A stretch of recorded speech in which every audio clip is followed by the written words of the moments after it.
Mamlakatimiz mis ishlab chiqarish sanoatida yuqori qiymat zanjirini yaratishga xizmat qiluvchi 3-mis boyitish fabrikasining birinchi navbati 16-mart kuni davlatimiz rahbari tomonidan ishga tushirildi. Ushbu fabrika shunchaki korxona emas, balki yurtimizning sanoat qudratini yanada mustahkamlaydigan, tabiiy boyliklarimizni chuqur qayta ishlashga xizmat qiladigan zamonaviy industrial majmua hisoblanadi.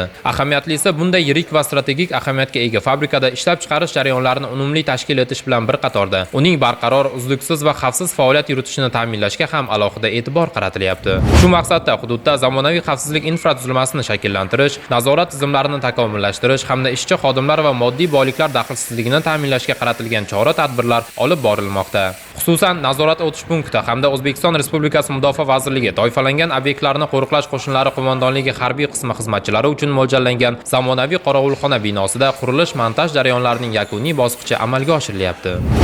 Bugungi kunda 3-mis boyitish fabrikasini qo'riqlash uchun 99-166 harbiy qismni 3-mis boyitish qo'riqlash uchun batalyoniga qorovulxona qurilish ishlari yakuniga yetkazish jarayonida unda o'quv-xonalari, ovqatlanish joylari, dam olish xonalari, maxsus texnikalar saqlash joylari, undan tashqari markaziy nazorat o'tish joyi qurilmoqda.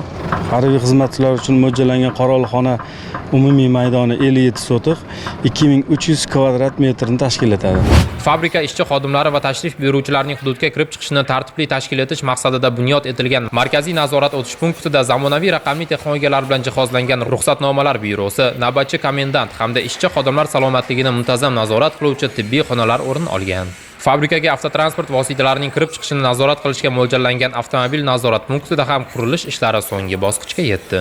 Ta'kidlash joizki, strategik ahamiyatga ega bo'lgan 3-mis boyitish fabrikasi hududi to'liq mustahkam himoya to'siqlari bilan o'ralgan. Bu esa majmua xavfsizligini ta'minlashda muhim omillardan biri hisoblanadi.